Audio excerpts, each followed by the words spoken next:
Et comme l'année dernière, les épreuves externes certificatives, soit le CEB, CESS, CE1D, se baseront sur des essentiels de matières déterminées par l'administration de l'enseignement. Anaïs Corbin. Oui, la ministre de l'Éducation, Caroline Désir, l'avait annoncé pour pallier les perturbations liées à la crise sanitaire et leurs impacts significatifs sur l'apprentissage des élèves. Plusieurs actions seraient prises. L'administration de l'enseignement devait publier avant le début des vacances de carnaval une circulaire reprenant les priorités dans l'organisation des apprentissages et c'est désormais chose faite. Oui, donc qu'est-ce qu'on retrouve dans cette circulaire? Ce sont des points de matière à aborder en priorité pour chaque année, c'est ça? C'est ça. Alors la circulaire, elle précise que dans le cas où, en raison de la situation sanitaire, toute la matière n'aurait pas pu être enseignée, une procédure est alors mise en place, comme l'an dernier, pour aider le conseil de classe à prendre la décision. Concrètement, donc, Muriel et les enseignants seront invités à faire le bilan des matières qui n'ont pas pu faire l'objet d'un apprentissage avant l'épreuve certificative.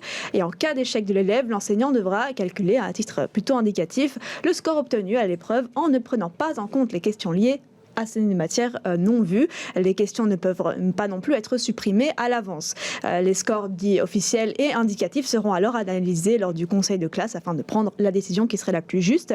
Il en revient de fait au conseil de classe de prendre cette décision et cette motivation ainsi que le score indicatif devront être transmis par après aux parents.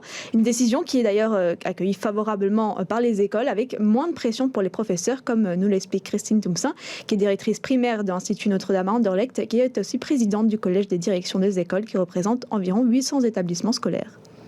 Ça sera, je dirais, un plus pour les élèves, vu toute la matière qu'ils ont perdue ces dernières années, notamment avec le confinement et puis avec la situation sanitaire. Et donc, ça soulage de pouvoir se dire on va se baser sur les essentiels. Et ça permettra aux élèves de se sentir rassurés par rapport quand même à une épreuve finale de primaire qui pourrait être décisive pour leur avenir. C'est pertinent de par le fait qu'effectivement, il y a peut-être eu moins de cours hybrides, mais il y a eu des explosions de cas dans les écoles, des élèves qui ont été absents par quarantaine, par 15 jours pour des mois en suivant. Nous avons dû, dans certaines écoles, fermer des niveaux entiers, nous avons dû fermer des classes. Donc, c'est tout à fait pertinent. Le but n'est pas de mettre un élève à mal dans la situation actuelle. Le but est de la bienveillance par rapport à l'élève. Et à partir du moment où il connaît quand même l'essentiel et la base nécessaire pour pouvoir passer en secondaire, eh bien là, c'est un plus pour lui. On n'est pas là pour mettre les élèves en échec, on est là pour pouvoir les soutenir, pour pouvoir les amener là où ils doivent être sans les mettre à mal. Oui, les bases sont vues, mais le petit plus nécessaire ne l'est pas. Malheureusement, on doit quand même s'attarder à ce qu'il faut. Donc, ça risque de créer des problèmes et des différences d'ici un an ou deux en fonction de l'orientation que l'élève veut.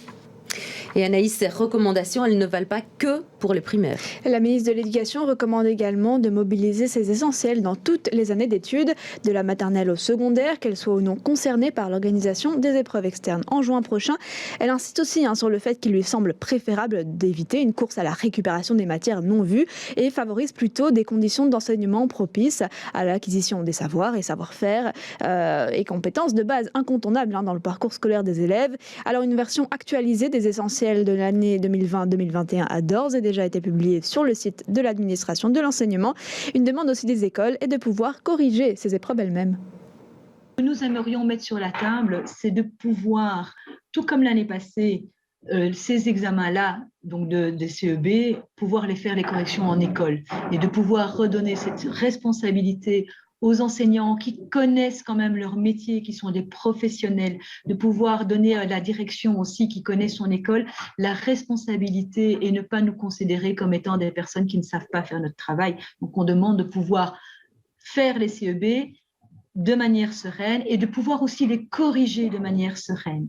Et donc on demande de pouvoir récupérer ces corrections en école.